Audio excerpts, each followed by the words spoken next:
দেখেন আমি এসবের কিছুই বুঝি না। আমাকে আবার এটা বলে যে তুমি এটা তোমার আম্মুকে বলো না। ও যখন আমার সাথে এটা করার পর নর্মালি যেটা হলে যে কোনো প্রোটেকশন ছাড়া বা কিছু ছাড়া হলে। আমার সামনে যে রয়েছে, আগে প্রথমে আপনি আপনার নামটা একটু বলুন। আমার নাম মাহিনুজ্জাহান মনিকা। মাহিনুজ্জাহান মনিকা।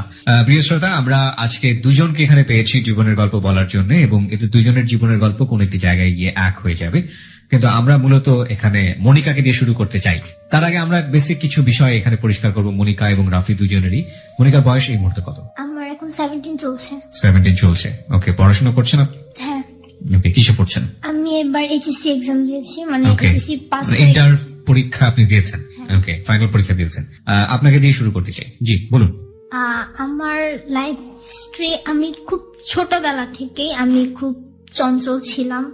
আমি যতটুকু বোঝার আগ পর্যন্ত, মানে যতটুকু আমি আমার বাবা মা বা আমার আত্মীয় স্বজনের কাছ থেকে শুনেছি, প্রচুর চঞ্চল ছিলাম। আমি যখন ক্লাস 2তে পড়ি তখনও আমি এত ভালো কিছু একটা বুঝি না। আমি একা একা খেলতাম, মানে বাইরে আমি খেলতাম, আমার ফ্যামিলির সাথে আমি অতটা ক্লোজ ছিলাম না কখনোই। আচ্ছা। আব্বু আম্মুর সাথে বেড়াতে যাওয়া, ঘুরতে যাওয়া ছিল, বাট খুব কম। মানে আমি আমার বাবা মাকে একসঙ্গে খুব কম পেয়েছি। ওকে। আমি যখন ক্লাস 2তে পড়ি তখন 2004 এর কাহিনী এটা। আমার তখন এপ্রিলের 2 তারিখ আমার ছোট ভাইটা হয়। আচ্ছা, মানে আপনি কি পরিবারের বড়? হ্যাঁ, আমি বড়। আচ্ছা। আমার ভাই হওয়ার পর তো ও এপ্রিলের 2 তারিখে হয়।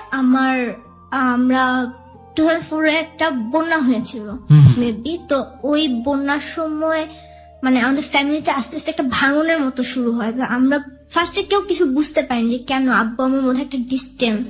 তখন আপনি ক্লাস 2তে পড়েন? হ্যাঁ, তখন আমি ক্লাস 2তে পড়ি। তো একদিন হঠাৎ আমি সকালবেলা আমি ঘুম থেকে উঠে আমি দেখি যে আমার আম্মু কান্না করতেছে। তো আমি তখন বুঝি নাই কেন। আম্মু ব্যাগ গুছিয়ে আমাকে, আমার ছোট ভাই তখন মাত্র 1.5 মাস কি 2 মাস বয়স, তো আমাদের দুজনকে রেখে আম্মু চলে যায়। তো মাঝ রাস্তা থেকে আব্বু আবার আম্মুকে ফিরায় নিয়ে আসে। তারপর আমি জানতে পারি যে আমার বাবা সেকেন্ড ম্যারেজ করছে। মানে ওটা ওই সময় আপনি বুঝতে পারেন? হ্যাঁ, আমাকে মানে আমি শুনতে পাই, আমাদের বাসায় কাজের মেয়ে ছিল একটা, তো ও আমাকে বলে যে তোমার আব্বু তো আরেকটা বিয়ে করছে। তো আমার মা থাকে আমাদেরকে নিয়ে, তখন থেকে স্ট্রাগল শুরু হয় আম্মু। আমার মনে আছে আমি স্কুলে যাই একবার, আব্বু খুব অসুস্থ। নর্মালি আব্বু বাসায় আসতো না, মানে টোটালি ফ্যামিলিতে মানে একটা টোটালি ভাঙন। আব্বু আলাদা থাকে, আম্মু আমরা একসঙ্গে থাকি। আব্বু তখন কোথায় থাকতো? আব্বু তখন ওখানে থাকতো তার সেকেন্ড ওয়াইফের সাথে। কোথায় ছিল ওটা? মানে আপনারা কোথায় থাকতেন? জেলাটা কোথায় ছিল? না, আমরা ঢাকাতে। আমরা ছিলাম হচ্ছে বাসাবো এলাকায়। আচ্ছা। আর আব্বু থাকতো মুগদা মান্ডা এই ধরনের এলাকায়। তো আসতো মাঝে মধ্যে, দুপুরে আসতো অথবা রাতে মাঝে মধ্যে আসতো। তো আসতো কি, আব্বু আম্মুর মধ্যে কথা বলা বন্ধ। মাঝে মধ্যে হয়তো কোনো কিছু, আমার আব্বুর একটা অভ্যাস ছিল হচ্ছে ছোটখাটো ব্যাপার নিয়ে ঝগড়াঝাটি করা, আম্মুকে মারতে যাওয়া, তো সেগুলো। এছাড়া আর কোনো কথাবার্তা হইতো না দুজনের। এভাবে করে চলতে চলতে আমি দেখলাম আমি টোটালি আমি আমার মাকেও দেখলাম যে আমার মা একটু অন্যরকম হয়ে যাচ্ছে। কারণ আম্মুর ভিতর একটা কষ্ট তখন চলে আসে যে আমি এত মানে আমার সংসারটা এত সুন্দর করে গুছাই নিছি, সেখানে একটা ভাঙন চলে আসছে। তো আমি একদিন স্কুলে যাই, যাওয়ার পর বাসায় আসি, আসার পর শুনি যে আব্বু খুব অসুস্থ, আব্বু আমাদের সাথে আছে। তো পরের দিন আমি আবার স্কুলে যাই। তো ওই দিন আম্মুর স্কুলে আমাকে আনতে যেতে অনেক লেট হয়। তো আমি তখন বুঝি নাই কেন। পরে বাসায় আসার পর আমি দেখি আম্মু খুব কান্না করছিল, আম্মুর চোখ ফুলা ছিল। আম্মু যখন আমাকে স্কুল থেকে আনতে গেছে, আমি আমাকে জিজ্ঞেস করছি, আমি তখন ছোট, আম্মু কিছু বলেনি। তো বাসায় আসার পর আমাকে আমাদের কাজের মেয়েটা বলতেছিল যে মনিকা তুমি তোমার ছোট মাকে দেখছো? আমি তখন বুঝি না ছোট মাকে। আমি বলছি যে তোমার আব্বু যে আরেকটা বিয়ে করছে ওইটা। আমি বলছি যে না, আমি কিভাবে দেখবো? ওই যে তোমার ছোট মাসকে বাসায় আসছিল। তখন আমি মানে কি এটার ছোট মা বাসায় আসছিল মানে কি? তখন বসে তো উনি বাসায় আসছিল, তোমার আম্মু আর উনার মধ্যে অনেক ঝগড়াঝাটি হয়েছে, মারামারি হয়েছে। তো তোমার আম্মু অনেক কান্নাকাটি করছে, তোমার আব্বু আসলে অসুস্থ না। আচ্ছা। তোমার আব্বু অসুস্থ না, তোমার আব্বু দোকানে চলে গেছে। আমার আব্বু হচ্ছে নিজের একটা টেলার্সের দোকান আছে, তো আব্বু দোকানে চলে গেছে। তো আম্মু তখন ফোন ছিল না, নিজেদের ফোন ছিল না, বাহিরে থেকে ফোন দিয়ে আম্মু আমার মামাদেরকে জানাইছে, আমার একটা আন্টি ছিল এলাকায়, আমার খুব ক্লোজ, তো আন্টিকে জানাইছে। সন্ধ্যাবেলা সবাই আসছে, আব্বু আসছে, মানে একটা ফ্যামিলি মিটিং বসছে যে হয় টোটালি সেপারেট না হয় সবকিছু ঠিক হবে, তো কোনটাই হয়নি। তো এভাবে চলতেছিল আমাদের ক্লাস 3, 4, 5 মোটামুটি। তখন আমার ভিতর খুব জেদ ছিল, আম্মু আমাকে একটা কোচিং এ ভর্তি করাতে চাই, যে ভালো স্কুলে পড়াতে হলে তো অবভিয়াসলি কোচিং করাইতে হবে, কোচিং না করালে তো ভালো স্কুলে চান্স পাবে না। জি, আমার খুব ইচ্ছা ছিল আমাকে ভিকারুন্নেসা নূন স্কুল এন্ড কলেজে পড়াবে, আমার ইচ্ছা ছিল যে আমি ভিকারুন্নেসায় পড়বো, বাট আব্বু আমাকে কোনো কোচিং করাতে রাজি না। কোচিং করা মানে আলটিমেটলি সে কোনো কিছু টাকা পয়সা দিয়ে কোনো সহযোগিতা করবে না আমাকে। এমনি যদি আম্মু পড়ায় চান্স পাওয়াইতে পারে তো পারবেন, না পারলে তখন সেটা আম্মুর দোষ। আচ্ছা, আমি Motijheel model high school and কলেজে ক্লাস 5 আমি অ্যাডমিশন টেস্ট দিই, এন্ড সেখানে প্রায় মোটামুটি 10-12 হাজার স্টুডেন্টের মধ্যে আমি 8ম হই। Very good. তো সেখানে অ্যাডমিট, তো আম্মু যখন আমাকে বলছিল, আব্বু বলছিল, আমার ছোটবেলা থেকে গান শেখার খুব শখ ছিল, আমি খুব গান, মানে আমি গানের প্রতি খুব ঝোঁক, আমি বলতাম গান শিখবো। আব্বু আমাকে বলছিল তুমি যদি চান্স পাও আমি তোমাকে গানের স্কুলে ভর্তি করাই দেবো। আচ্ছা। আর আম্মু আমাকে কন্ডিশন দিয়েছিল, আমার নুপুর পড়ার খুব শখ, তুমি যদি চান্স পাও আমি তোমাকে একজনের উপর নুপুর বানাই দেবো। আম্মু বানাই এনে রাখছিল, আমাকে দেখাইছে তুমি যদি চান্স পাও এগুলো তোমার। আমি চান্স পেলাম। আম্মু, আমার মনে আছে আমি রেজাল্ট দেখতে আমি যাইনি, আমি ছোট, আম্মু গেছে, অনেক ভিড়। আম্মু রেজাল্ট দেখে এসে আম্মু নিজের হাতে নুপুর খুলে আমার পায়ে পড়াই দিছে। নুপুর খুলে মানে মানে না, আম্মু বানিয়ে এনে রেখেছিল, ওইগুলো আমাকে নিজের হাতে পড়াই দিছে। তো আব্বুকে যখন জানাইছি, আব্বু যখন জানছে, আব্বু খুশি হয়েছে যে হ্যাঁ পাইছেন। বাট আমি যখন বলছি আব্বু তোমাকে গানের স্কুলে ভর্তি করাবো না, আগে স্কুলে ভর্তি হও তারপরে করাবো। আব্বু খুশি হয়ে আমার তখন স্কুলে ভর্তি হওয়ার টাকা দিল, ভর্তি হলাম, ক্লাস স্টার্ট করলাম, আমাকে ভ্যানে দিল, কারণ মতিঝিল বাসাবো এত দূর আম্মুর আসা যাওয়া পসিবল না, ছোট ভাই একটা, তো আমি আসা যাওয়া করি। বাট আব্বু আমাকে আর গানের স্কুলে ভর্তি করায়নি। ততদিন পর্যন্ত আপনার যে ছোট মা, মানে যে সৎ মা আমরা যেটা বলি, ওনার ঘরে কোনো বাচ্চা কাচ্চা হয়েছে? না, তখনও হয়নি।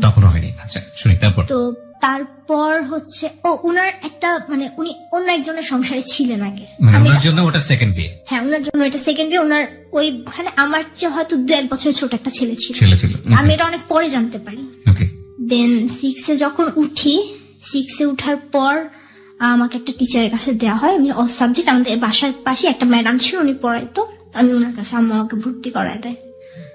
কত ছিল বেতন আমার ঠিক মনে নেই এই মুহূর্তে, আমি পড়ি, ওনার কাছে যাই, পড়ি। তা আম্মু তখন টোটালি টিউশনিতে ইনভলভ, প্রচুর পরিমাণে। আমি সকাল থেকে রাত পর্যন্ত, এর মধ্যে মানে আমি 6 উঠার পর থেকে আমি দেখতে পেলাম যে আব্বু যে 3000 টাকা দেওয়ার কথা ছিল সেই টাকাও দিচ্ছে না, টোটালি 2000 বা 2500 টাকা, তাও ওই যে ভেঙে ভেঙে, ফুলফিল না। তো আম্মুর টাকা দেখা যায় আম্মু আমাদের জন্য কিছু জমাবে, আম্মু খুব চিন্তা ছিল যে আমার ভাইয়ের চেয়ে বেশি আমাকে নিয়ে যায়, আমার তো মেয়েটাকে তো দেখতে হবে, ছেলে তো ছেলের কিছু হইলে কখনো সমাজে কোনো চোখ পড়বে না, বাট মেয়ের জন্য তো আমার কিছু করতে হবে, মেয়ের ভবিষ্যৎ তো অন্ধকার। আম্মু অল্প অল্প করে আমার জন্য টাকা জমাইতো, তারপরও খুব কষ্ট করতে হতো আম্মুকে। আমি 6 উঠার পরেই আব্বু বাসায় রেগুলার মানে খাওয়া দাওয়া স্টার্ট করে, টাকার অ্যামাউন্ট কমায় দেয়, কিন্তু আব্বু দুপুর বেলা খাচ্ছে রেগুলার। আমি যখন বিকালবেলা কোচিং করে বাসায় আসতাম, তা আব্বু আমাকে বলতো আম্মু কোথায়, আম্মু তো টিউশনিতে গেছে। না, তোমার আম্মু টিউশনিতে যায় নাই, আমি তোমার আম্মুকে কালকে দেখছি তোমার আম্মু ওইরকম একটা লোকের সাথে কথা বলতেছে, তোমার আম্মু এরকম একটা লোকের সাথে যাচ্ছে, মানে কথা বলে দেখছি, ঘুরতে যায়। তো আমি এগুলো আম্মু আসতে আমি বলতাম, আম্মু জানো আব্বু এগুলো বলে। তারপর আম্মু বলে তোমার আব্বু কত কিছুই বলবে, তোমার আব্বু কথা কখনো শুনবা না। তো আমি শুনবো না, বাট প্রতিদিন একই টাইপ কথা, মানে আপনার মা সম্পর্কে আপনার বাবা বলতে এসব কথা, আম্মুর ক্যারেক্টার সম্পর্কে। তারপর আমার মাথায় ঢুকে যায়, বলে যে তোমার মা এরকম করে, তুমিও দেখায় দাও। তো তুমিও দেখায় দাও? হ্যাঁ, তুমিও দেখা যাও, তুমিও তারই মেয়ে, তুমি পারো, তোমার মা যদি এগুলো করতে পারে তুমিও পারো, তুমি তো ভালো, তোমার মার সঙ্গ তোমাকে দিতেছে না, তোমার মা তোমাদেরকে ঠিকভাবে যত্ন করতে। এটা আপনার বাবা আপনাকে বলতো? হ্যাঁ, আমার বাবা আমাকে বলতো।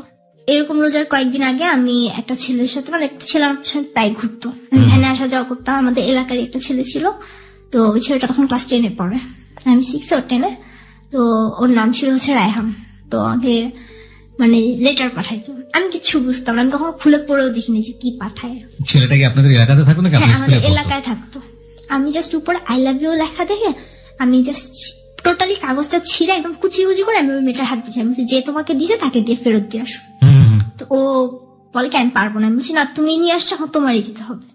পরে ও নিয়ে গিয়ে ওই ছেলেটার হাতে কাগজ দিয়ে আসছে। তো দেওয়ার পর ও আমি দেখি যে ছেলেটা কান্না করতেছে। আমার মাথায় তখন আব্বুর এই কথাটা চলে আসছে যে আমাকেও দেখাইতে হবে, আমিও একটা ছেলের সাথে মিশবো। তো আমি কথা ফার্স্টে বলতে চাইনি, তো ওই মেয়েটাকে ডাক দিছে। ডাক দিয়ে বলতেছে একটু ওকে বলো, আমি একটু ওর সাথে কথা বলবো। কান্না করতেছে। তো পরে আমি ফিরে তাকালাম যে হ্যাঁ কি হয়েছে। তো বলতেছে যে দেখো, তুমি আমাকে লাভ করো কি করো না আমি জানি না, বাট আমি তোমাকে লাভ করি। আমি এসে করলাম, দেখেন আমি এসবের কিছুই বুঝি না। ছেলেটা প্রতিদিন এরকম ডিস্টার্ব করতেছে, আসতে যেতে আমি ভ্যানে আসা যাওয়া করি, আমার সাথে আপুরা আসে। তো ওরা আমাকে বলতো ছেলেটা প্রত্যেকদিন দেখে দাঁড়িয়ে থাকে, সমস্যা কি? আমি চিনি না, কারণ আমি জানি যদি ওদের কাছে বলি, আমার স্কুলে যদি ব্যাপারটা একটু কথা ছড়ায়, আমি স্কুলে অনেক দুষ্টামি করতাম। আচ্ছা। তো তখন দেখা যাবে আমি হয়তো মানে মেয়েরা সবাই আমাকে ভালো জানে, আমাকে তখন সবাই খারাপ বলতে পারে যে এতটুকু মেয়েও আবার ছেলেদের সাথে মিশে। তো আমি বলিনি। পরে একদিন ছেলেটা আবার আমাকে একটা লেটার পাঠায়। তো আপু বলতেছে, ও আমার সাথে যে মেয়েটা ছিল ছোট পিঠা, ও আমাকে বলছে আপু তুমি এটা পড়ে দেখো। আচ্ছা। তুমি এটা ছিল না, তুমি পড়ে দেখো। আমি পড়লাম, আমার ঠিক মনে নেই কি লেখা ছিল, জাস্ট এতটুকু প্রত্যেক লাইনে লাইনে আই লাভ ইউ কথাটা ছিল। আচ্ছা। প্রত্যেক একটা কথার পর আই লাভ ইউ লেখা। তো পরে আমি একটা ছোট্ট একটা কাগজ নিলাম, নিয়ে আমিও এখানে আই লাভ ইউ লিখে আমি ওই মেয়েটাকে দিয়ে পাঠিয়ে দিলাম, দিয়ে আসো। এটা কি আপনি বুঝে করেছিলেন নাকি এমনিতে? না বুঝে, এমনি। ওকে।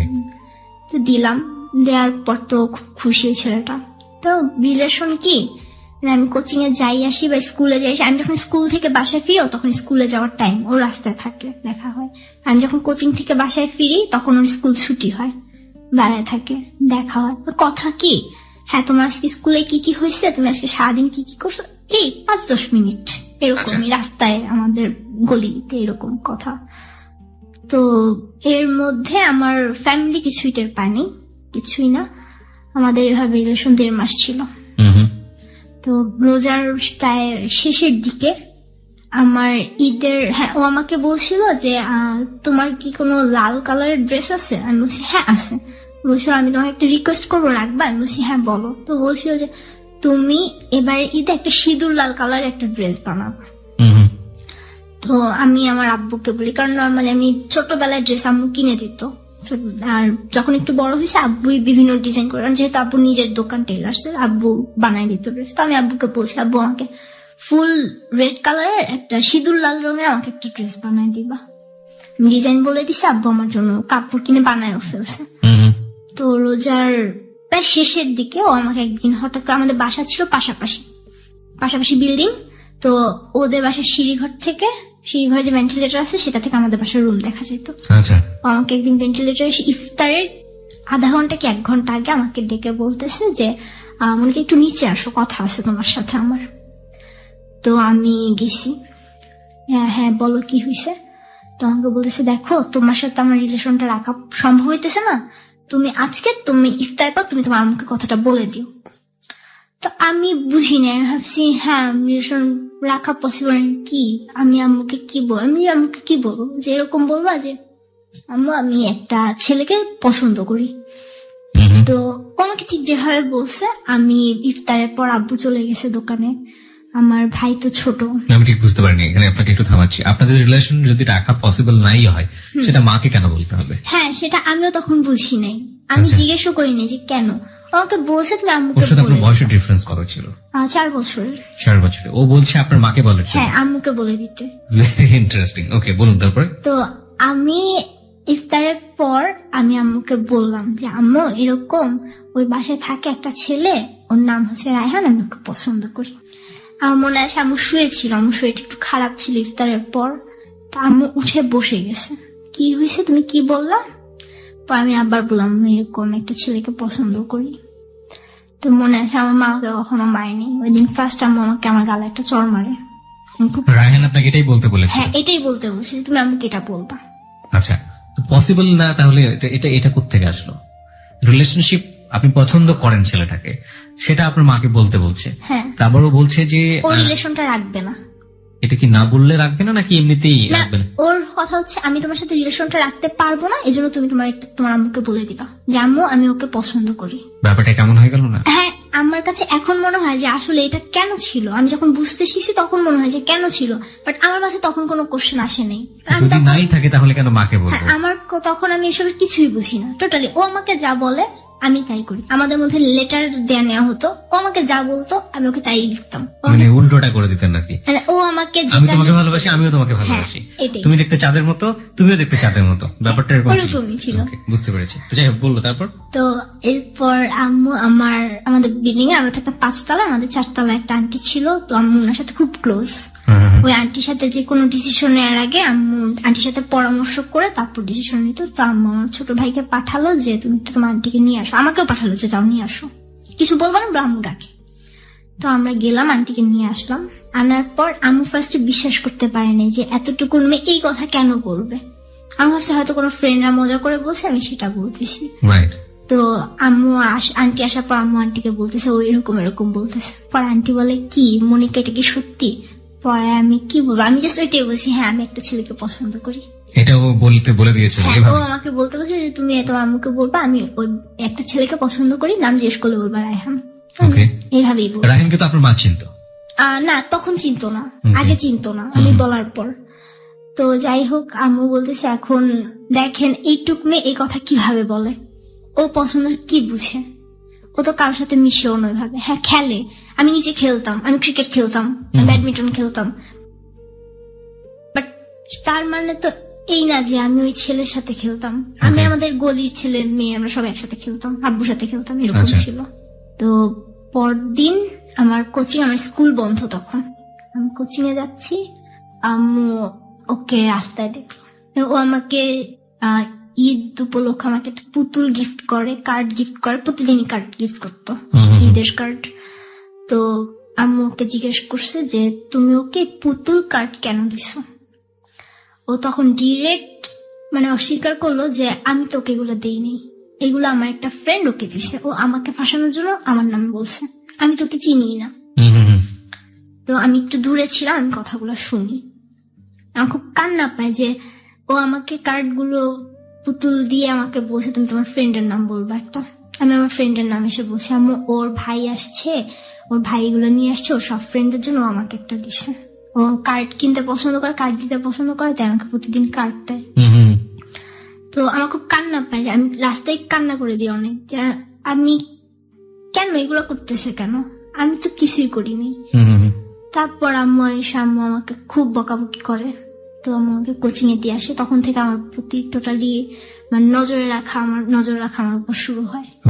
সবার মধ্যে একটু খটকা লাগে যে কেন হঠাৎ কি হলো, তো একাই আসা যাওয়া করে। আমাকে জিজ্ঞেস করে ম্যাডাম কি হয়েছে, তো বলছে না কিছুই না, ও একটু অসুস্থ, আপনি একা ছাড়েন না। ম্যাডাম আমাকে একা ছাড়ে নাই, আম্মু গিয়ে আমাকে নিয়ে আসছে, কোচিং থেকে নিয়ে আসে। আমার টিউশনের ফাঁকে আমার টিউশনিতে একটু বাধা পড়ে। 2 দিন পর আমি যখন কোচিং এ যাই, আবার ও যেহেতু ক্লাস 10 এ ছিল, আর আমার সাথে যে মেয়েটা ওর ছিল ক্লাস 5 এ যে পড়তো, ও হচ্ছে বৃত্তি পরীক্ষা দিবে, আর 10 এ ওদের টেস্ট পরীক্ষা প্রায় কাছাকাছি, ওদের কোচিং চলে, ওদের স্কুল খোলা।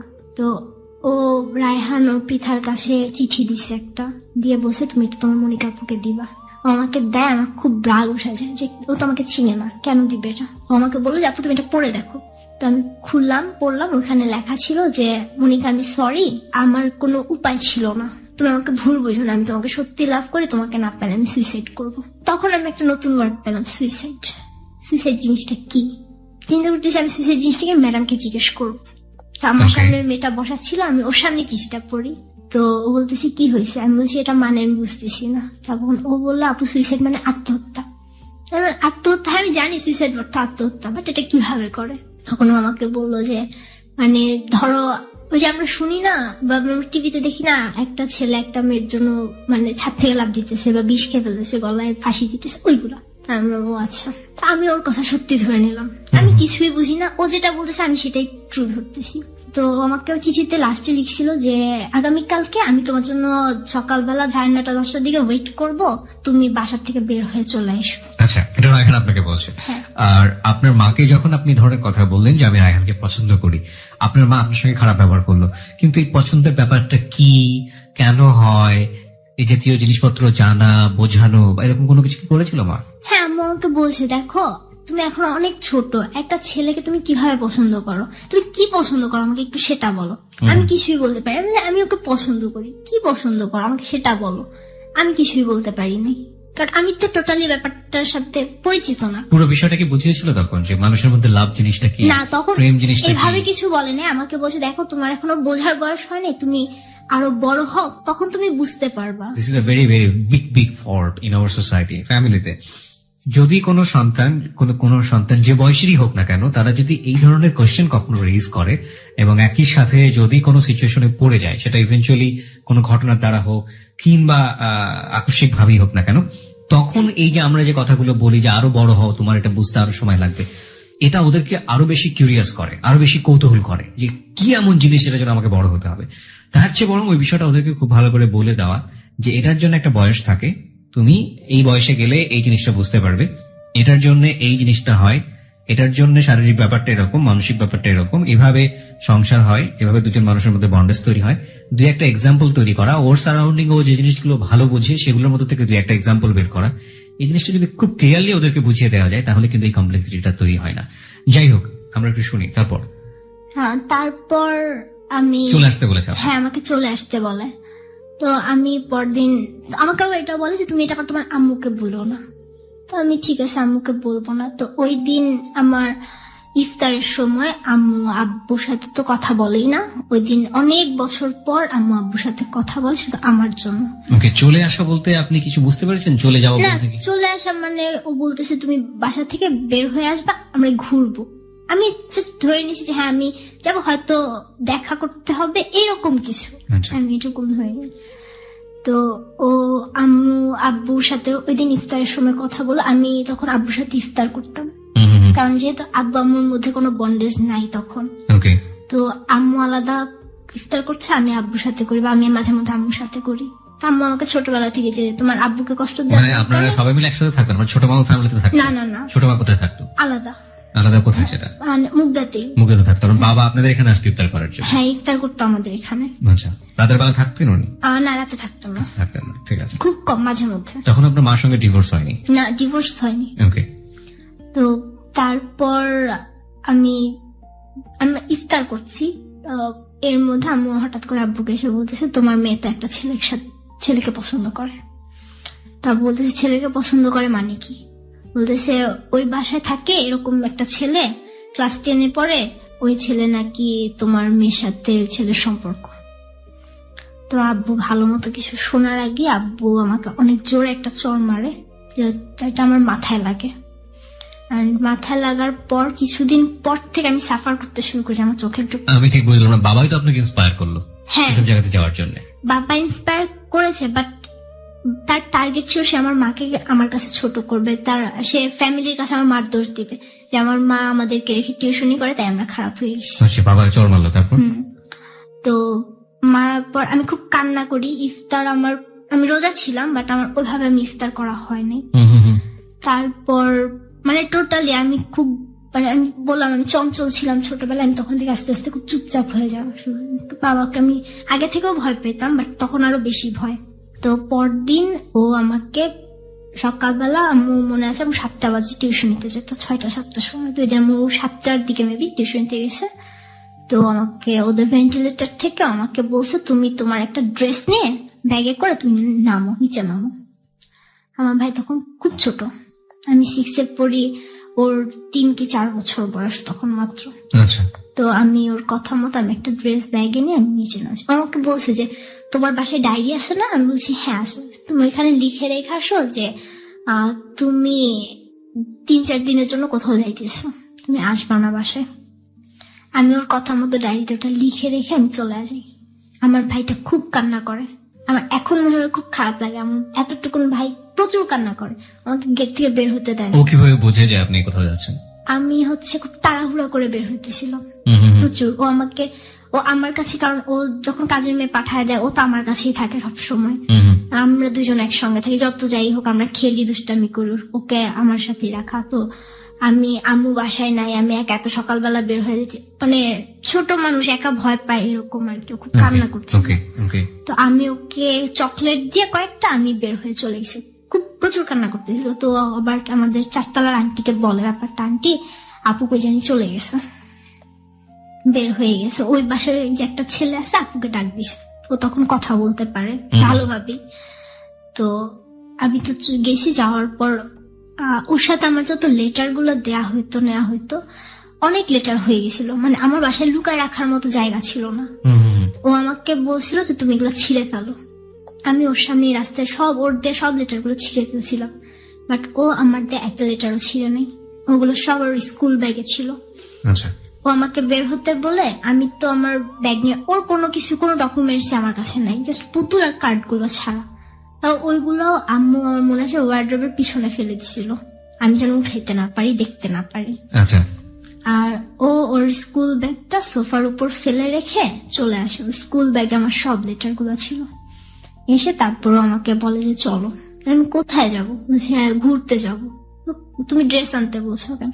বলছে আমরা বাসা থেকে বের হয়ে গেছি, আমাদের রিলেশন যদি না মানে তাহলে আমরা বাসায় ফিরবো না। তো আমি ব্যাপারটা তখন কিছুই বুঝিনি। হ্যাঁ যাই, কি হয়েছে? আমি তখন টিভি দেখি, নাটক দেখি। হ্যাঁ টিভিতে তো নাটক সিনেমা তো হয়, এরকম যায় ছেলে মেয়ে একসঙ্গে যায়, পরে বাবা মা মেনে নেয়, তারপর আমরা মানে আবার ছেলে মেয়ে ফিরে আসে। আমি ওইভাবে ধরে নিছি সেরকমই কিছু একটা। তো পরে গেলাম, ঘুরলাম সারাদিন। ওর ফ্রেন্ডের কাছ থেকে 1000 টাকা ম্যানেজ করলো, ওর একটা ফ্রেন্ড আসলো সাথে, আমরা 3 জন সারাদিন ঘুরলাম। ওর একটা MP4 প্লেয়ার ছিল তখন, তো এটা বিক্রি করার জন্য অনেক ট্রাই করলো, বাট বিক্রি করতে পারেনি। তো আমরা অনেক জায়গায় গেলাম, পুরো এলাকা মুহূর্তের মধ্যে এলাকা ছড়াই গেল যে মনিকা আর রায়হান নাই হয়ে গেছে, ওরা 2 জন বাসা থেকে বের হয়ে গেছে। আমি তখন টোটালি ব্যাপারটা কিছুই বুঝি না। ও ক্লাস 10-এ পড়ে, ও মোটামুটি ভালো মতোই বুঝে। তো পরে আমরা এরকম সারাদিন ঘোরাঘুরি করলাম। তো সন্ধ্যার দিকে খুব খোঁজ করা হচ্ছে। আমার মেজো মামির এক ভাই আছে, উনি পুলিশে আছে একটা পদে, আমি যাই না ঠিক কোন ইয়েতে। তো উনাদেরকে খবর দিল, পরিচিত যারা আছে পুলিশ অনেকজনকে খবর দেওয়া হলো। তো ওর বাসায়, মানে রায়হানের বাসায় আমার বাবা আর আমার 4 তলার আঙ্কেল, ওনারা 2 জন গেল। যাওয়ার পর মেইনলি কালার হওয়ার কথা ছিল ছেলেটার, বাট কালার হলাম আমি, জাস্ট ওই লেটার গুলোর জন্য। মানে লেটার গুলো ওর বাসায় পাওয়া গেল? হ্যাঁ, লেটার গুলো ওর বাবা ওর ব্যাগ চেক করে লেটার গুলো পাইছে। এখানে একটু থামাচ্ছি আপনাকে, তখন কি আপনি বাড়িতে চলে এসেছেন নাকি তখন? তখন আমরা বাইরে, পরবর্তীতে আপনি শুনেছেন জিনিসগুলো? আমি তখন জানি সব, আমি তখন বুঝতেছি, মানে যে কিন্তু আপনি তো যখন বাইরে আছেন। হ্যাঁ, তখন আমি জানি না যে লেটার কি হচ্ছে না কি হচ্ছে। পরবর্তীতে শুনেছেন?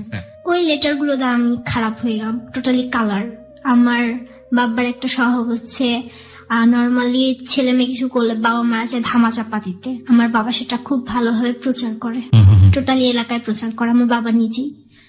তো আমরা তো ঘুরলাম, সন্ধ্যার দিকে ওর বাসায় ফোন দিল। তো ওর তখন সেট ছিল, নিজের মোবাইল সেট ছিল, ও বাসায় ফোন দিল। তো ফোন দেওয়ার পর ওর ফ্রেন্ডকে দিয়ে কথা বলাইছে, ও কথা বলেনি। তখন ওর ফ্রেন্ড ফোন রেখে বললো, দেখ তুই তো ওরে নিয়ে চলে আসছিস, তোর কোনো ডকুমেন্টস তোর বাসায় নেই, কিন্তু ও তোরে যতগুলা চিঠি দিছে সেগুলো সব তোর ব্যাগে পাওয়া গেছে। তখন আমি খুব চিল্লাইছিলাম যে তুমি এগুলা কেন রেখে আসলা? আমি তো একটা চিঠিও রাখিনি, আমি তো সব ছিঁড়ে ফেলছি, তুমি কেন রাখলা? আমার কাছে জাস্ট ওর একটা চিঠি ছিল, একটা চিঠি, ওটা তাও আমার সাথে। এই বলার পর ও বলে, দেখো আমি বুঝতে পারিনি যে এরকম কিছু হবে। তারপর আমরা 8:30 9টার দিকে ও বাসায় আম্মুকে আমাকে দিয়ে ফোন দেওয়া এলো, আম্মুর নাম্বারে ফোন দিলাম। ও আমাকে বললো তুমি বলো, আমরা তখন ঢাকাতেই, আমাকে বললো যে তুমি বলো যে আমাদের রিলেশন যদি তোমার না মানে, আমাদের সামনে নদী আছে, আমরা নদীতে ঝাঁপ দিব। এটা ও বলে দিল? হ্যাঁ, ও বলে দিল। আপনারা তখন কোথায়? আমরা তখন ঢাকায় কোন জায়গাটা আমার তখন ঠিক মনে নেই। মানে মুভের উপর আছেন? হ্যাঁ, মুভের আমরা একটা দোকানের মধ্যে, মানে ওর যে ফ্রেন্ড আছে ওই ফ্রেন্ডেরই বাসার আশেপাশে। আচ্ছা। তো ওকে আমি আমাকে ফোন দিলাম, ফোন দিয়ে আমাকে বললাম এটাই যে আমরা নদীর কাছে আসি। ওদের গ্রাম ছিল হচ্ছে ভোলাতে, রায়হানদের। তো বলছে আমরা ওদের গ্রামে চলে যাব, এটা বলতে বলছে যে আমরা নদীর সামনে আছি, তোমরা যদি আমার রিলেশন না মানো তাহলে আমরা নদীতে ঝাঁপ দিব দুজন একসাথে। আমি প্রচুর কান্না করতেছিল। তো আমার যে 4তলা আন্টি ছিল ওনার মেয়ে হচ্ছে দেশের বাইরে থাকতো। তো আপু তখন ঈদের জন্য দেশে আসছে ঈদ করতে। তো আপু কথা বললো ফোনে, দেখো আপু, আপনি তোমার সবকিছু আমরা মাইনা নিবো, তুমি আসো, বাসায় আসো, বাসায় ফিরে আসো, তুমি লক্ষ্মী আপুরে তুমি বাসায় ফিরে আসো। তো আমি খুব কান্না করতেছিলাম।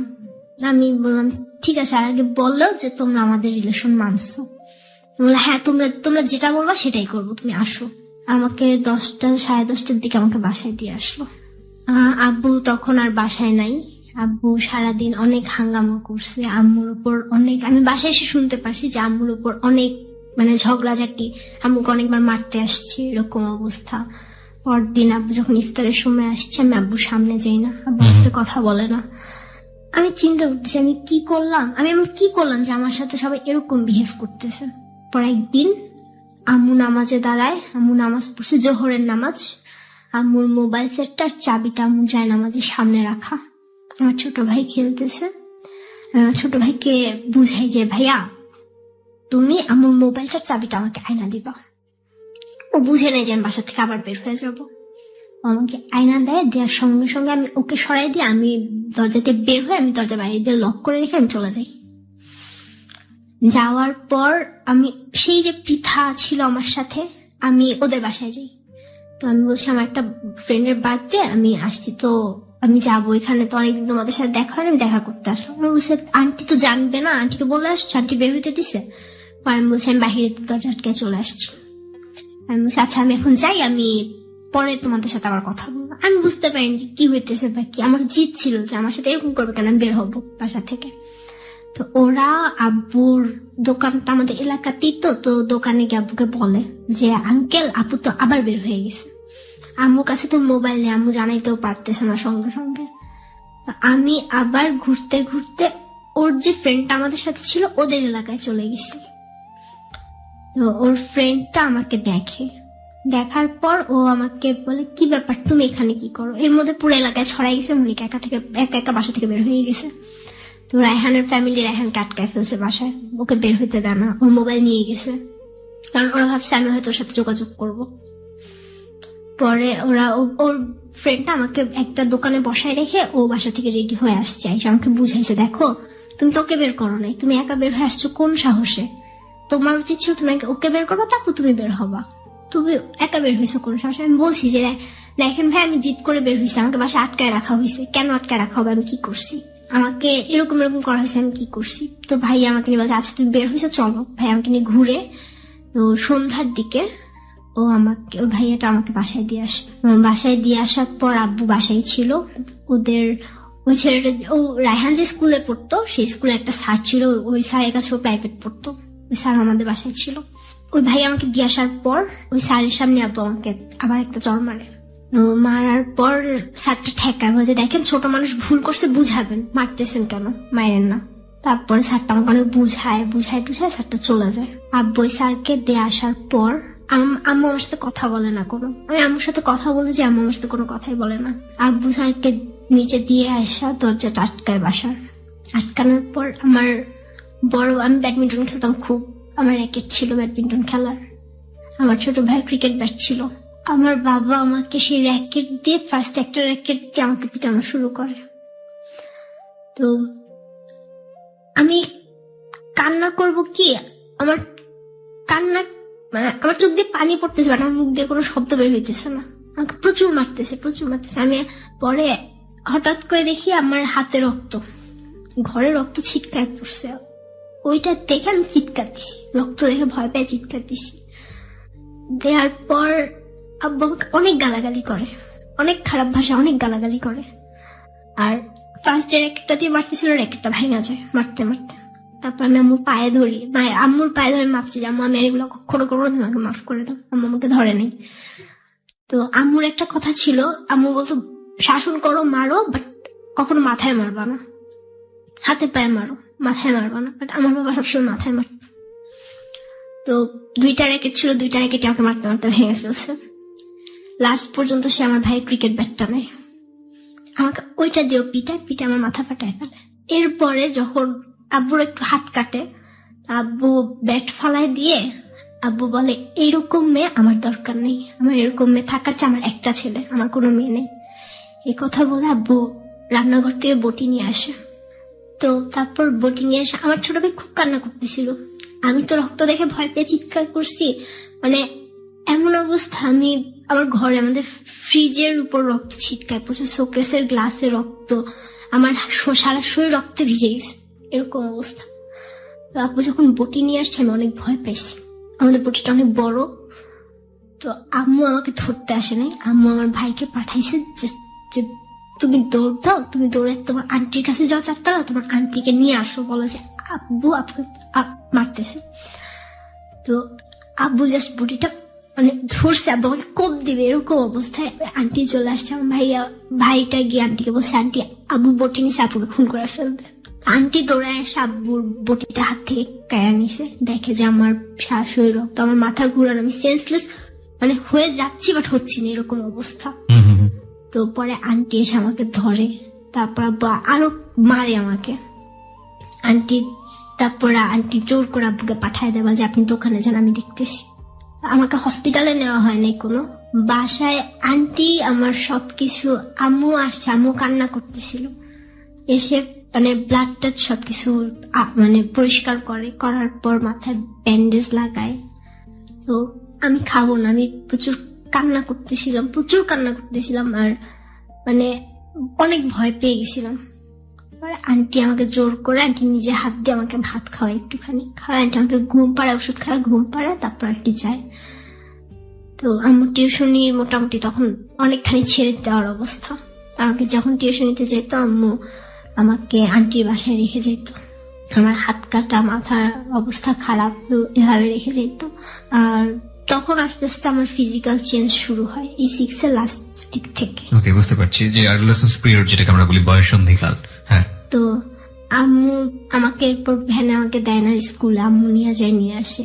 পরে এক সময় আমি তার কিছুদিন পরে আমি যখন 7-এ উঠে যাই, তখন আমি জানতে পারি যে এই রায়হান মেয়েদেরকে ইউজ করে, জাস্ট ও আমাকে জাস্ট ইউজ করছে, ওর টার্গেট ছিল, ওর আমাকে ভালো লাগছে, আমাকে এলাকায় কালার করবে। ও এর আগে এরকম 2-3টা মেয়েকে করছে। এটা আপনি কিভাবে জানেন? হ্যাঁ, ওদের বাসায় ওর সাথে থাকতো, ছোট ছিল, আমার সমান ছিল, আমার একটু ছোট ছিল, ওর সাথে ওরা ওকে ভালো করে চিনত। মানে কারোর কাছ থেকে আপনি এটা শুনেছেন? হ্যাঁ, আমাকে বলছে যে আপু এরকম। তারপর থেকে আমি চুপচাপ তো হয়ে গেছি, আমি 6 এর থেকে আমি কথা বলি না বাসায় ঠিক মতো, একদম একা। আম্মু আমাকে নেয় আনে, আমি কোচিং করি, আমাকে বাসার যে ম্যাডামের কাছে পড়তো আমি ম্যাডামের কাছে দেয় না।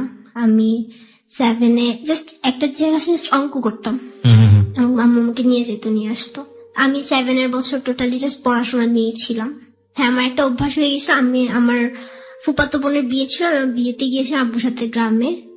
তো গ্রামে যাওয়ার পর আমার ফুফাতো বোনের বিয়েতে আমি 2000 টাকা পাই, সেখান থেকে 1100 টাকা দিয়ে আমার একটা রেডিও কিনে, আমাকে নিয়ে গিয়ে রেডিও কিনে, আমার রেডিও শোনার অভ্যাস হয়ে গেছিল, প্রচুর রেডিও শুনতাম। তখন থেকে আমার ভিতরে একটা শখ জেদ চেপে গেছিল যে আমি আরজে হব। আমি যে আম্মুকে বলতাম আমি তো গান শিখতে পারিনি, আমি আরজে হব।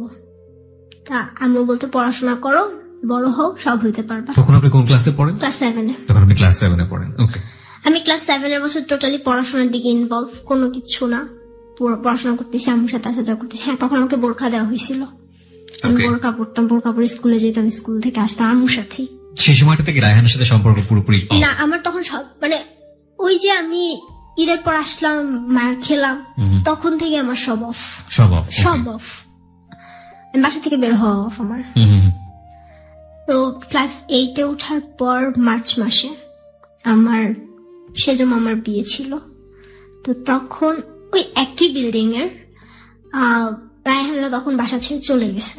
একই বিল্ডিং এর আমাদের বাসা থেকে দেখা যায় ওদের রুম, ওই বাসায় আরেকটা ফ্যামিলি আসে, ওখানে একটা ছেলে ছিল, ওরা 3 ভাই ছিল আর 1 বোন ছিল। বড় ছেলেটা যে সে আমাকে ইশারা ইঙ্গিত মানে যেভাবে আমার আকর্ষণ করা যায়, আমাকে দৃষ্টি আকর্ষণ করা যায় এরকম করতো। আমি ফার্স্টে পাত্তা দিতাম না। তো তারপর আবার ফাজলাম করতে করতে না মানে কি হবে, তখন আমার ফ্রেন্ড ছিল 2-3জন, তখন আমাদের মধ্যে বয়ফ্রেন্ড কি জিনিস সেটা নিয়ে কথা হতো। তখন আমি একটু একটু বুঝি যে হ্যাঁ একটা ছেলের সাথে একটা মেয়ের কি ধরনের রিলেশন হইতে পারে। আমি কথা বলি এসি, তো ওই ছেলেটা আমাকে নাম্বার দেয়। আমি একদিন স্কুল থেকে ওকে ফোন দিই। তো ফোন দিয়ে আমি বলি যে ওর নাম ছিল হচ্ছে রানা। আমি ফোন দিয়ে বলি যে হ্যাঁ কে, আমাকে বলতেছে কে। পরে আমি বলছি বলেন কে হতে পারে। আপনি রানা ভাইয়া না? বলছে হ্যাঁ। তো পরে অনেক রিকোয়েস্ট করার পর আমি আমার নাম বলি, কারণ স্কুল থেকে ফোন দিয়েছি। নর্মালি ওইসব স্কুল থেকে ফোন দেওয়া যায় না, গার্ডিয়ানদের ফোনে কন্ট্যাক্ট করে টিচাররা দিয়ে তারপর দেয়। আমি অনেক কষ্ট করে অনেক কাহিনী করে আমি ফোন দিয়েছিলাম। আর আম্মুর ফোন আম্মু আমাকে তখন ধরতে দেয় না। আর পরে এরকম কথাবার্তা হয়। একদিন আম্মু বাসায় ফোন ভুল করে রেখে যায়। আমি ওকে ফোন দিই, হ্যাঁ আমি এরকম। তারপর বলছে এটা কার নাম্বার? আম্মুর নাম্বার। ঠিক আছে, আমাকে প্রপোজ করে।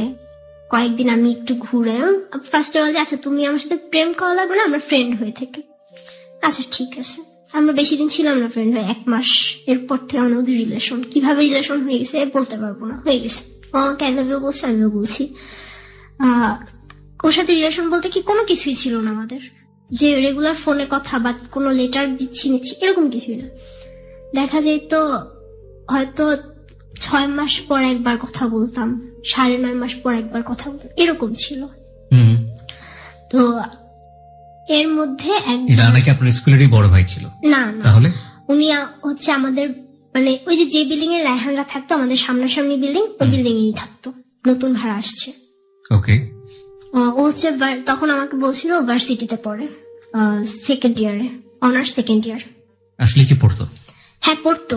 ওকে, তার মানে তো বিশাল গ্যাপ আপনার সঙ্গে পড়ে। হ্যাঁ, অনার্স সেকেন্ড ইয়ারে পড়ে।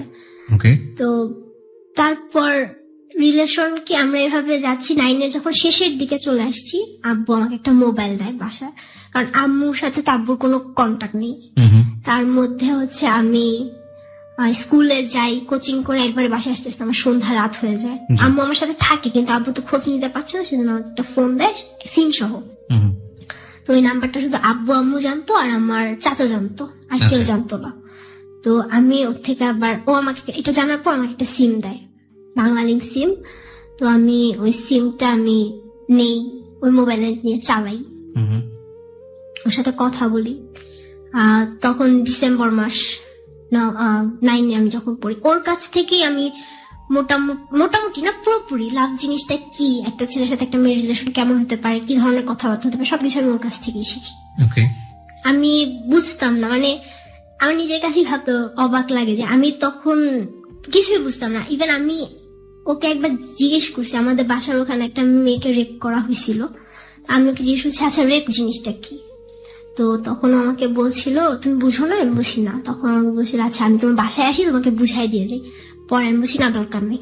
এভাবে করে আমার 9 শেষ করলাম, ক্লাস 9 আমি নিউ 10-এ উঠলাম। ওঠার পর ফেব্রুয়ারি মাসের দিকে ও একদিন আমাকে খুব রিকোয়েস্ট করলো যে দেখো তোমার সাথে তোমার এতদিনের রিলেশন হয়ে গেছে, আমরা জাস্ট ফোন একটু কথা বলি, দেখা হলে হয় না হলে নেই, আমি জাস্ট তোমার হাতটা একটু টাচ করবো, কিছু আমি তোমাদের বাসার সিঁড়িতে আসবো, জাস্ট তোমার হাতটা একটু টাচ করবো। তো আমি বলছি এটা তো পসিবল না। না প্লিজ, আমি তোমার জাস্ট হাতটা একটু টাচ করবো। আসলো, সন্ধ্যা ছিল, আম্মু কি জন্য যেন একটু বাহিরে গেছিল। তখন আম্মু টোটালি টিউশনি থেকে বাইরে, আম্মু কোনো টিউশনই করে না তখন। এরপর ও বাসায় আসার পর আমাদের পাশের বাসার একটা দরজা খুলে, তো দরজা খুলে শুনলো আমাদের বাসার ভিতরে চলে আসে। আমি দরজা আটকাই দিই। তো আমার সামনের রুমে ড্রয়িং রুমে লাইট অফ ছিল, তো ও আমার ভাইকে ভিতরে পাঠায় দেয় যে ভাই তুমি একটু ভিতরে যাও, তুমি আপনার সাথে একটু কথা বলবো। আমার ভাই ছোট, বুঝে না কিছু, চলে গেছে। আমি বলছি কেন পাঠাইছো ওকে ভিতরে? সেমনি ওর সামনে হাত ধরবো, কেমন না ব্যাপারটা। তো আমার হাত ধরে ফার্স্টে, তারপর ও হাত ধরা থেকে ও টোটালি আমার বডি টাচ করা, দেন কিস করা। এক সময় মানে আমার ভিতরে কোনো ফিল কিছুই ছিল না, ও জোর করে আমার সাথে ফিজিক্যাল রিলেশন করে ফেলে। ওই সময়টাতে? হ্যাঁ, ওই সময়টাতে আমি জাস্ট কান্না করতেছিলাম, করার চলে গেল। তো আমি ওকে আবার আমার বাসায় আনি, ও আবার সেম কাহিনী করে। এভাবে 2-3 বার আমার সাথে জোর করে করে করার পর তখন আমার মধ্যে চলে আসে যে একটা ছেলের যে মানে শরীরের প্রতি এত আকর্ষণ, ঠিক আছে আমি ভেবেছি আমার তো ভার্জিনিটি চলে গেছে, আমি আর বাধা দিয়ে কি করবো, করুক।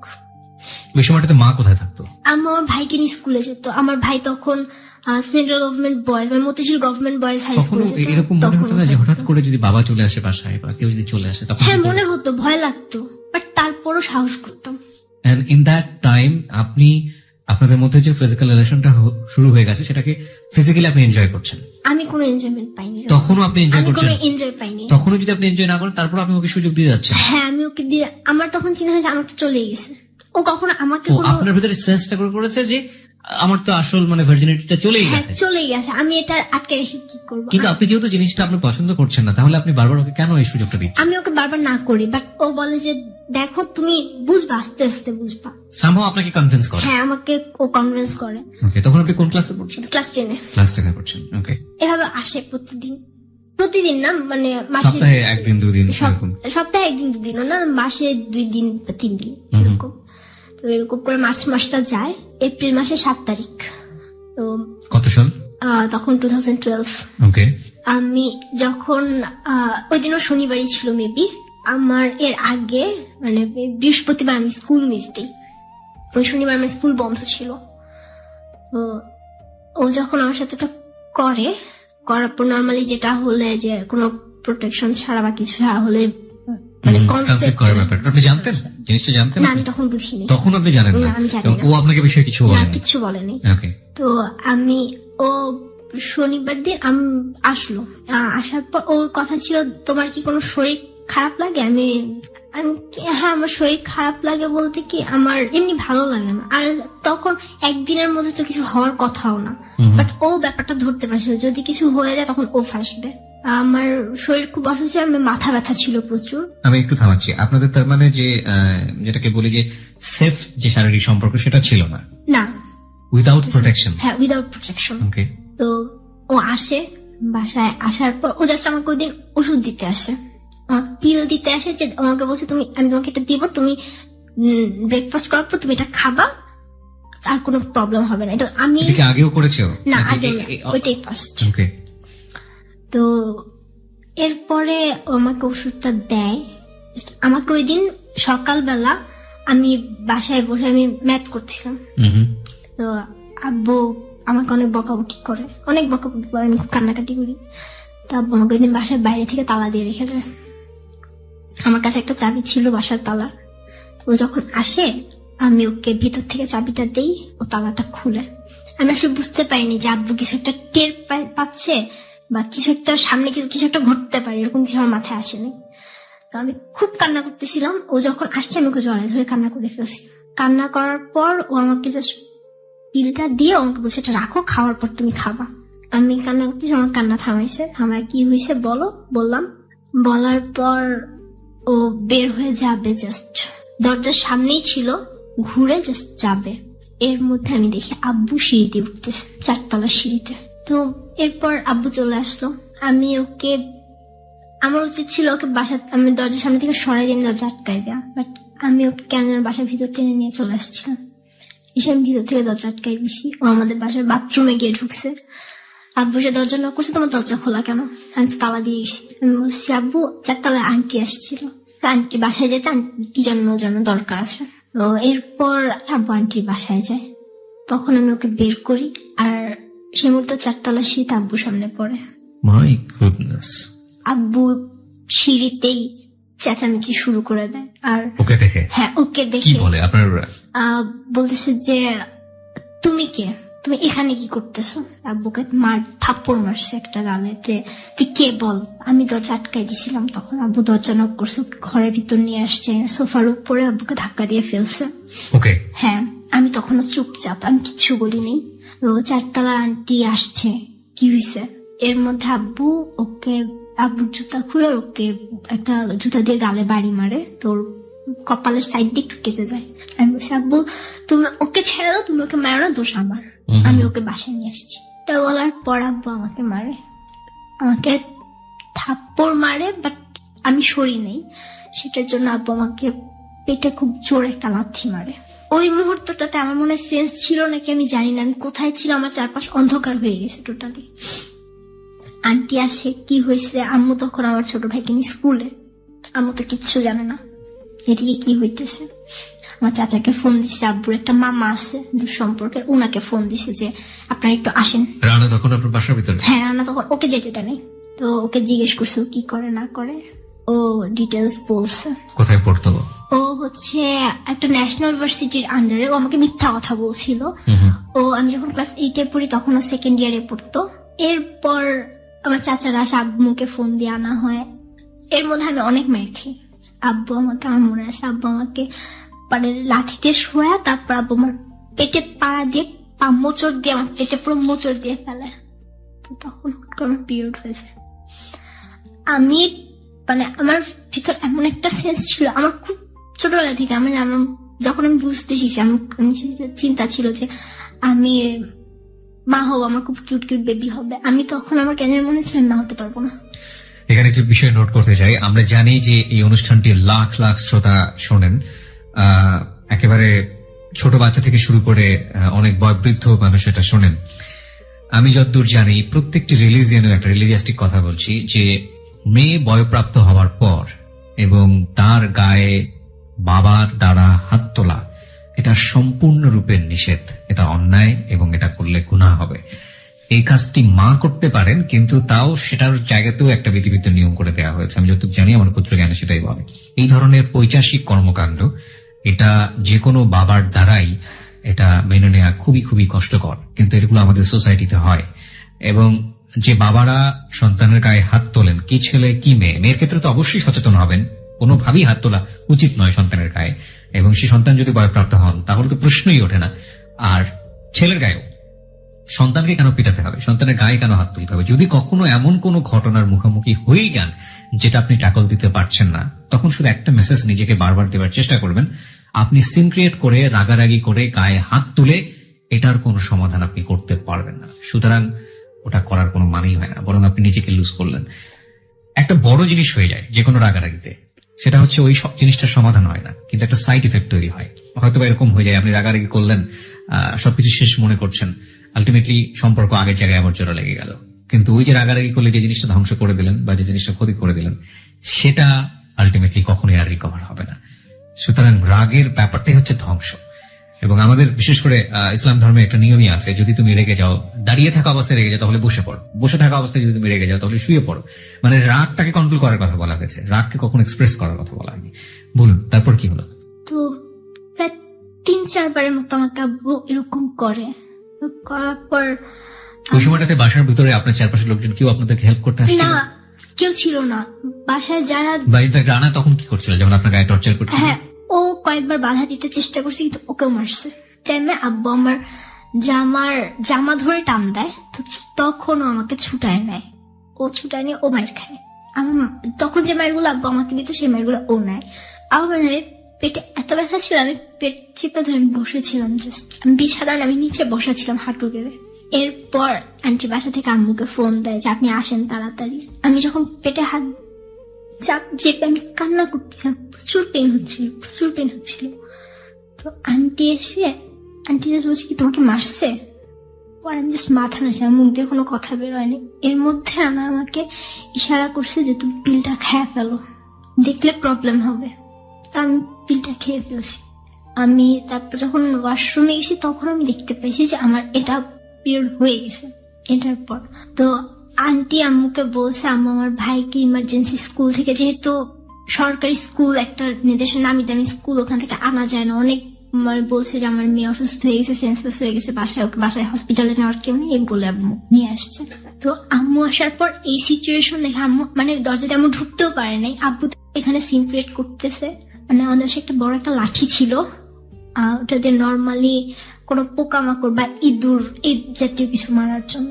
আব্বু ওই লাঠিটা নিয়ে আম্মুকে একটা বাড়ি মারে। ফরচুনেটলি ওইটা আম্মুর গায়ে লাগেনি, ওয়ালের সঙ্গে লেগে লাঠিটা 2 ভাগ হয়ে যায়। আমার পেট ব্যথা, আমি দাঁড়াইতে পারতেছি না। তারপর আমি আম্মুকে এসে জড়াই দিয়েছি, আমি বলছি যা করছি আমি করছি, তুমি আমার মাকে মারবা কেন? আমার চাচা মনে আছে, আমাদের বাসায় 3-4টা বেদ ছিল, আব্বু রাখতো সবসময়। তো আমার চাচার বেদ দিয়ে আমার চাচা আমাকে পিটাইছিল এই ঘটনার পরে। ওই দিনই সঙ্গে সঙ্গে আমার চাচা যখন আসছে এসে আমাকে পিটাইছিল। আর আমার মা আমাকে জাস্ট শলার যে ঝাড়ু থাকে, বিছানার ঝাড়ু, ওই ঝাড়ুর পিছনে দিয়ে জাস্ট আমার হাতে একটা বাড়ি দিয়েছিল। আমি কানতে রানা তখনও ঘরে? হ্যাঁ, রানা তখনও ঘরে। ওকে বেরোতে দিচ্ছে না? ওকে। আপনি বলছিলেন যে আপনাদের বিল্ডিং আর বিল্ডিং পাশাপাশি ছিল, তাহলে তো বিল্ডিং এ জেনে যাওয়ার কথা। হ্যাঁ, সবাই জেনে গেছিল, বাট মানে বাড়িওয়ালা তো ইন্টারফেয়ার করার কথা না, কেউই না। তো এরপরে আমার চাচা আম্মুকে অনেক বকাবকি করে। ফার্স্টে আম্মু ভাবছিল যেটা হয়তো আব্বুর কিছু একটা করা, যে আব্বু কোনো একটা সিন ক্রিয়েট করে জাস্ট হয়তো আমার পড়াশোনা কোনো একটা ব্যাঘাত ঘটাতে যাচ্ছে, বা আম্মু যেন টোটালি মানে মেন্টালি একটা প্রেসারে থাকে, এই ধরনের কিছু করতে যাচ্ছে। বাট পরে দেখা গেল আলটিমেটলি সেটা না, আমি রিলেশনে জড়িত। ও আম্মুর সাথে কথা বলতেছিল, আম্মুকে বলছে আন্টি ভুল যা করছি, আমরা ভুল করে ফেলছি, আপনি মাফ করে দেন। দেখেন আমি যদি এখন ওকে বিয়ে করি আমি ওরে পালবো কিভাবে, আমি তো স্টুডেন্ট। তারপর ও চলে যায়। ও যাওয়ার মুহূর্তে আমার ছোট ভাই আমাকে পরে বলে যে আপু ভাই আমাকে বলতেছিল যে তুমি আমাদের অনেক হেল্প করছো, সেজন্য তোমাকে অনেক থ্যাঙ্কস। তো পরে আমি কোচিং করলাম, স্কুল করলাম, আবার রেগুলার শুরু হলো। কোচিং এ আমার একটা টিচার ছিল, তো ওনার সাথে আমি খুব ক্লোজ ছিলাম। আমি ওনার সাথে আমার সবকিছু শেয়ার করতাম, উনি আমার লাইফের সবকিছু জানতো। আমি বোঝা থেকে তখন পর্যন্ত সবকিছু, জাস্ট ফিজিক্যাল রিলেশন এটা আমি কাউকে বলিনি। কম্পিউটার আমি ওনার কাছে একা পড়তাম, আমি ওনাকে বললাম যে দেখেন এরকম এরকম হয়েছে। আমার যখন মোবাইল আসে তখন আমি ওনার নাম্বার, ওনার সাথে আমি ফোনে কথা বলি, আমি টিচারের কথা মতো সবকিছু করি। এর মধ্যে ওরা আমার সাথে অনেকবার কন্ট্যাক্ট করছে, আমার ফ্রেন্ডদের সাথে কিভাবে নাম্বার জোগাড় করে কন্ট্যাক্ট করছে, আমার সাথে দেখা করতে চায়। একদিন আমি ওর সাথে দেখা করি, বাট তখন দেখলাম ওর মেন্টালি টোটালি আমার জন্য টান না, আমার ফিজিক্যালি ওর টান, ও আমার সাথে আবার করতে চায়, আমি করিনি। তারপর যেদিন বিদায় অনুষ্ঠান ছিল ওই দিন আমি ওকে ফোন দিয়ে আমি ওকে বলি যে দেখো আমি যদি সরে যাই তাহলে বুঝবা সেটা তোমার ফল্ট। আমি যখন রেজাল্ট দেখলাম, নর্মালি গোল্ডেনটা পরে জানা যায়, আমি প্লাস দেখে আমি আমার মাকে জড়াই ধরে আমি রাস্তায় কান্না করছি। আপনি এ প্লাস পেয়েছেন? হ্যাঁ। ওকে, সায়েন্স থেকে ছিল নাকি? কমার্স থেকে। কমার্স থেকে। আমি আমার বাবাকে গিয়ে বললাম, আমার বাবা আমার সাথে কথা বলে নেই। তো রাত্রেবেলা আমার স্যার আমাকে ফোন দিল যে মনিকা তুমি মোবাইলে দেখো, মোবাইলে ফুল রেজাল্ট দিতেছে সাবজেক্ট ওয়াইজ। তারপর যখন আমি মোবাইলে দেখলাম আমার গোল্ডেন আসছে। Golden A plus? কত সালে? 2013 মতিঝিল থেকে? মডেল থেকে। Okay. College life start, totally new একটা লাইফ। তখন আমি একটা ছেলের সাথে আমি আবার রিলেশন করি। রিলেশন বলতে আমার তখন মেন্টালিটি ছিল আমি ছেলেদের ইউজ করব। কেন এটা মেন্টালি তৈরি হলো আমি জানি না কেন, বাট আমার ভিতর চলে আসছে আমি ছেলেদের ইউজ করব। কি ছেলেটার নাম কি ছিল? তানভীর। ওকে। তারপর এই মোবাইল দেওয়ার পর আমি ওর সাথে কন্ট্যাক্ট করি। তো তখন আমার সাথে ফ্রেন্ডশিপ, নট লাভ, এই ধরনের কিছু না। একদিন আমি আমার মার কাছে ধরা পড়ে যাই। আমি আমাকে বলি আম্মু দেখো সাথে আমার জাস্ট ফ্রেন্ডশিপ আর কিছু না, বাট আম্মু আমাকে বিলিভ করেনি। আমি অনেক উল্টাপাল্টা কথা বলেছিল। আমি আমার আম্মুর সাথে রাগ করে আমি অনেকগুলো ওষুধ খাই। তারপর আমাকে ওয়াশ করায় নিয়ে আসার পর আমি তখন আবার টোটালি সুস্থ, আমি পড়াশোনা করতেছি ভালোভাবেই। মাঝখানে আমার হঠাৎ করে কেন যেন মনে হলো যে রানা আমাকে সত্যি লাভ করে, আমি ওকে ঠকাইছি। এটা চিন্তা করে আমি ওর কাছে আবার ব্যাক করলাম। বাট ব্যাক করার 1.5 মাসের মাথায় আমি জানতে পারলাম ওর একটা ফ্রেন্ডের মাধ্যমে আসলে আমাকে লাভ করে নাই কখনো, ও আমাকে টোটালি ইউজ করছে। তারপর আমার সাথে রিলেশন হয় হচ্ছে শাওনের। 1 মাসের রিলেশন ছিল, বাট ও আমার সাথে রিলেশনটা করে টাকার জন্য। আরেকটা মোমেন্টস যেটা আমার লাইফে অনেক কিছু চেঞ্জ করে দিছে, আমি যে কোচিং এ পড়তাম ওই কোচিং এরই ফার্স্ট ইয়ার, যখন সেকেন্ড ইয়ারে ফার্স্ট ইয়ার একটা ছেলে স্টুডেন্ট, নতুন স্টুডেন্ট আসছে, ও আমাকে মনে করতো আমি ফার্স্ট ইয়ারে ওদের সাথে স্টুডেন্ট। তো আমার সাথে কথা বলতে ট্রাই করতো, বাট কখনো পারেনি। ওকে ফোন দিই, ওর সাথে কথা বলি। তো একদিন আমার সাথে দেখা করতে আসে, ওকে আমি আমার টোটাল লাইফ হিস্ট্রি বলি। তো বলার পর ও বলে যে তোমার সবকিছু মাইনে নিয়ে আমি তোমার সাথে রিলেশন করবো। বাট ও আমার 1 বছরের জুনিয়র ছিল। তারপর আমি রিলেশন করলাম। রিলেশন করার 1 মাসও হয়নি, কয়েকদিনের মাথায় হঠাৎ করে ওর মাথায় কি হলো জানি না, আমার ফ্রেন্ডের সাথে আমার সাথে আমার 2টা ফ্রেন্ড ছিল, একজনের নাম হচ্ছে মাটি আর একজনের নাম সূচনা। তো ওদের 2জনকে নিয়ে আমার ওর সাথে রিলেশন। মাটির সাথে খুব ভালো আন্ডারস্ট্যান্ডিং ছিল। ওকে ফোন দিয়ে বলছে যে আমি মনিকার সাথে ফিজিক্যাল রিলেশন করবো, তুই আমাকে হেল্প করতে হবে।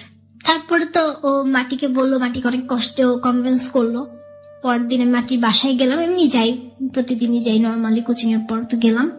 যাওয়ার পর ও আসলো, আসার পর তখন আমি বললাম কি হয়েছে, তখন বলতেছে ও তোর সাথে ফিজিক্যাল রিলেশন করবে। আমি বলছি ইম্পসিবল, আমি করবো না। লাভ মানে কি এইটা, লাভ মানে কি ফিজিক্যাল রিলেশন, আমি করবো না। মাহমুদ আমাকে বলতেছে যে তুমি তো শাওনের সাথে ফিজিক্যাল রিলেশন করছো, এই জন্য তুমি এখন আমার সাথে করতে চাইতেছো না। আমি বলছি আমি শাওনের সাথে ফিজিক্যাল রিলেশন করিনি, আমার লাস্ট রান্নার পর আমার কারোর সাথে আমার কোনো ফিজিক্যাল রিলেশন হয়নি। তো ওর সাথে আমার 4 মাসের রিলেশন ছিল, 4 মাসের মধ্যে মোটামুটি প্রায় অনেকবার আমার সাথে রিলেশন হয় ফিজিক্যালি। ওর সাথে রিলেশনের পরে আমি এফবি আইডি খুলি, আমি ফেসবুক আইডি চালাচ্ছি। তো তখন আমার অবস্থা এমন হয়ে গেছে, আমি মেন্টালি সিক হয়ে যাইতেছি। আমি তখন খুঁজতেছি আমার এখন টোটালি আমার মেন্টালি সাপোর্ট দিতে পারবে, আমার এরকম একজন মানুষ আমার লাগবে। এর মধ্যে আমার মাহমুদের সাথে যতবার ফিজিক্যাল রিলেশন হয়েছে ততবারই আমার ফ্রেন্ডরাই আমাকে ওই মাটির কথা বললাম, আমাকে উদ্বুদ্ধ করছে।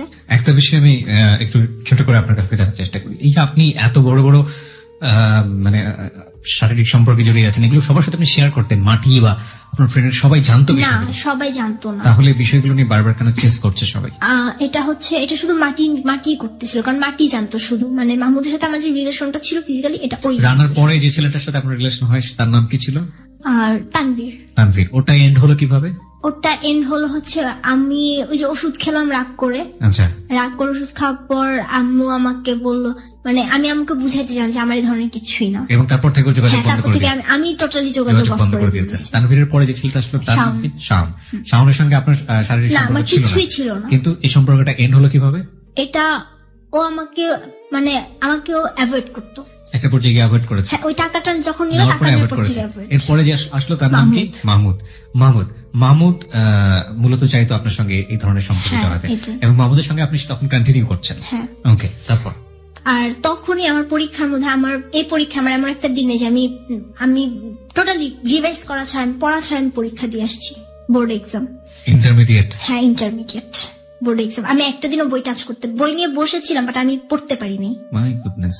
এসএসসি তে গোল্ডেন প্লাস পাওয়া একটা স্টুডেন্ট, ইন্টারমিডিয়েট তার কি অবস্থা? এটা অনেক পরীক্ষিত সত্য। আমি আমার স্টুডেন্ট লাইফে দেখেছি, মানে আমার সাথে পড়াশোনা করেছে এরকম বন্ধু, এসএসসি তে সুপার ব্রিলিয়ান্ট রেজাল্ট এবং খুবই ভালো রেজাল্ট, কিন্তু ইন্টারমিডিয়েটে পাসই করেনি। এরকম অনেক ঘটনা বাংলাদেশে ঘটে। যাই হোক, বলুন তারপর। আমি মেন্টালি টোটালি পিস খুঁজতেছি যে আমার একটা মেন্টাল সাপোর্ট লাগবে, আমি এইভাবে থাকতে পারতেছি না। আমি এক্সাম দিলাম, আমি এক্সাম দেওয়ার পর আমি প্রচুর কান্না করছি। আমার টার্গেট ছিল আমি এখানেও গোল্ডেন পাবো, বাট আমি বলছি আম্মু আমি গোল্ডেন হয়তো বা পাবো না, আমি প্লাস পাবো, এটুকু আমি শিওর ছিলাম, বাট গোল্ডেন পাবো না। তারপর এফবিতে এরকম ফ্রেন্ড, নিউ ফ্রেন্ড, মানে আমাকে যে রিকোয়েস্ট পাঠায় আমি সবই অ্যাকসেপ্ট করি, খেয়াল করি না। এরকম 2 জনের সাথে আমি কন্ট্যাক্ট করলাম, এফবিতেও চ্যাট করি, নাম্বার দিল, নাম্বারও চ্যাট করলাম, বাট 2 জনের মেন্টালিটি, যে 2 জনের সাথে আমি চ্যাট করলাম, কথা বললাম, মাহমুদের সাথে আমার তখন রিলেশন আছে, সেই অবস্থায় আমি দেখলাম ওদের মেন্টালিটিও একই, সবাই ফিজিক্যাল রিলেশনের ব্যাপারে ইনভলভ, মানে সবাই শুধু চায় না আমি তোমার সাথে ফিজিক্যাল রিলেশন করবো। ফেসবুকে ওরা আমার বাজে বাজে পিক চাচ্ছে, বাট আমি দিইনি। রোজার ঈদের পর হঠাৎ করে আমার আইডিতে একটা রিকোয়েস্ট আসে, আরিফ বিল্লাহ রাফি নামে। আরিফ বিল্লাহ রাফি মানে আমাদের এই মুহূর্তে যিনি প্রেজেন্ট আছে। ওকে। তো আমি জানি না, আমি সব রিকোয়েস্ট আমি দেখার সঙ্গে সঙ্গে একসেপ্ট করে ফেলছি, বাট ওর রিকোয়েস্ট একসেপ্ট করার কেন যেন মানে একটু দ্বিধাদ্বন্দ্বের মধ্যে ছিলাম, আমি কি একসেপ্ট করব কি করব না। কত সালে আসছে এটা? কত সালের কথা বলছেন? 2000 এই সালেই, জুলাইয়ের ঘটনা। জুলাই মানে এই কিছুদিন আগে, যে জুলাই মাস গেল, রোজার ঈদের পরপরই। ওকে। তো আমি ওর পুরো প্রোফাইলটা দেখি, ওর প্রোফাইলে ছিল ও শামসুল হক খান স্কুল অ্যান্ড কলেজ থেকে SSC pass, Cambrian school and college থেকে এইচএসসি, আর ঢাকা ইউনিভার্সিটিতে পড়ে। অনেক দ্বিধাদ্বন্দ্বের পর আমি ওকে একসেপ্ট করি, করার পরও ওর সাথে আমার চ্যাট শুরু হয়। ওই ফার্স্ট আমাকে নক করে, তো নক করার পর এরপরও আমাকে বলে ওর আরেকটা আইডি আছে রাফেদ চৌধুরী, মানে রাফায়েদ হাসান রাফেদ নামে। তো ও আমাকে ওই আইডি থেকে আমাকে অ্যাড পাঠায়, আমাকে একসেপ্ট করি, ওর সাথে আমার চ্যাট শুরু হয়। আমি ওকে আপনি করে বলে, আমাকে তুমি করে বলে, হ্যাঁ মন খারাপ। তো একদিন আমি ওর ফোন নাম্বার চাই, আমি নিজেই চাই ফোন নাম্বার, আমাকে ফোন নাম্বার দেয়, আমাদের ফোনেও কথা হয়। তারপর 2-1 দিন পর ও আমার সাথে দেখা করতে চায়, আমি তোমার সাথে মিট করবো আমার ফ্রেন্ড, জাস্ট ফ্রেন্ড হিসেবে। তো আমি তখন অ্যাডমিশন কোচিং করছি। ও যে রাতে আমার সাথে কন্ট্যাক্ট করে যে আমি আসবো কালকে শিওর, ও আমাকে বলছে ও 11টার দিকে আমি আসতে বলছি, আমার 11:20 পর্যন্ত এক্সাম। তো আমাকে বারবার বলতেছিল যে আমার ওয়েট করতে ভালো লাগে না, আমি টাইম মতো আসবো, বাট আমার ওয়েট করতে ভালো লাগে না। আমি খুব এক্সাইটেড ছিলাম এফবিতে ফার্স্ট কারোর সাথে এভাবে ডিরেক্ট মিট করা। আমি ওকে বলছি ঠিক আছে, আমার তো এক্সাম 11টা 20 পর্যন্ত, আমি ট্রাই করবো যত তাড়াতাড়ি আসা যায়, প্লিজ আমার যদি লেট হয় তুমি রাগ করো না। তো ও আসলো, আমি এক্সাম দিয়ে অনেক দ্রুতই, তারপরেও ওকে আমি 20 মিনিট ওয়েট করাইছি, আসলাম, দেখা হইলো। বেলি রোড দিয়ে আমরা হাঁটতেছি, কথা বলতেছি, হাঁটতে হাঁটতে আমরা রমনায় যাই। রমনায় গিয়ে আমরা বসতেও পারিনি, এর মধ্যে আমাকে মাহমুদ বারবার ফোন দিতেছে, কোথায় তুমি? আমি বলছি আমি কোচিং করে আমি আমার ফ্রেন্ডদের সাথে আসি। রাফির ইচ্ছা ছিল ও আমার কোচিংটা দেখবে, আমাকে ওইখান পর্যন্ত পৌঁছায় দিয়ে ও চলে যাবে। ও চায় নাই যে আমার মাহমুদের সাথে আজ কোনো ধরনের কোনো অকারেন্স হোক। আমরা মাহমুদ সম্পর্কে কি আগে থেকে জানতো? হ্যাঁ, রাফিকে আমি সবকিছুই বলছি ফেসবুকে। হ্যাঁ, ফ্রেন্ড হিসেবে আমি ওকে সবকিছু, আমার লাইফে সবকিছু শেয়ার। ফেসবুকে না, ফোনে। ওকে। তখন আমরা রিক্সা দিয়ে যাওয়ার পর আমরা একটা মোড়ে নামি, কারণ বেশি দূর রিক্সা নিয়ে গেলে কোনো টিচারের সামনে বা আম্মুর সামনে পড়ে গেলে প্রবলেম। ওই দিন মাহমুদের টার্গেট ছিল ও আমার সাথে আবার ফিজিক্যালি রিলেশন করবে, আমি চাইনি। আমি বলছি আচ্ছা আমি কোচিং এ যাই। না, আপনারা যে সব চাইতেন যে আপনাদের মধ্যে এই ধরনের অবৈধ শারীরিক সম্পর্ক, এটা যে হচ্ছে, এটা কোথায় আপনার প্লেস গুলো কোথায় বের করতেন? প্লেস ছিল ফ্রেন্ডের বাসা ছিল। এক্স্যাক্টলি, ফ্রেন্ডের বাসা। ওকে, বলুন তারপর।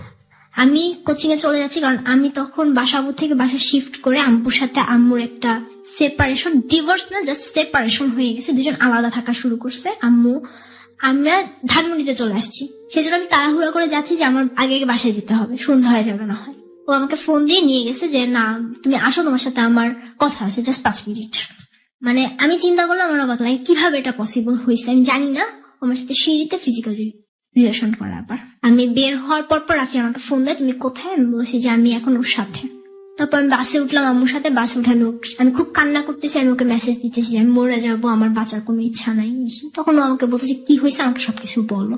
দেন আমি ওকে আস্তে আস্তে আমার সবকিছু বলা স্টার্ট করলাম। তো ওর ভিতরে কি হয়েছে আমি জানি না, ও আমার সাথে কথা বলতেছে, চ্যাট করতেছে, আমি ওকে ওই দিনে আমি ওকে সবকিছু বললাম। তারপর 25 তারিখ, জুলাইয়ের 25 তারিখ, ও আমার সবকিছু জানে, আমি ওকে ফোনে সবকিছু বলছি মেসেজে। 26 তারিখ হঠাৎ করে ওর কথাবার্তা শুনে আমার কেন যেন মনে হচ্ছিল ও আমাকে লাইক করে। হ্যাঁ, রাফি আমাকে লাইক করে। তো আমি তখন 26 তারিখ 12টার পর রাত্রেবেলা, 25 তারিখ রাত 12টার পর আমি ওকে জিজ্ঞেস করলাম মেসেজ দিয়ে যে ডু ইউ লাভ মি? তো রাফি তখন বললো যদি বলি হ্যাঁ। তো আমি বলছি না, আমি হ্যাঁ না, আমি ডিরেক্ট অ্যান্সার চাই, হ্যাঁ অথবা না। তখন আমাকে বললো হ্যাঁ আই লাভ ইউ।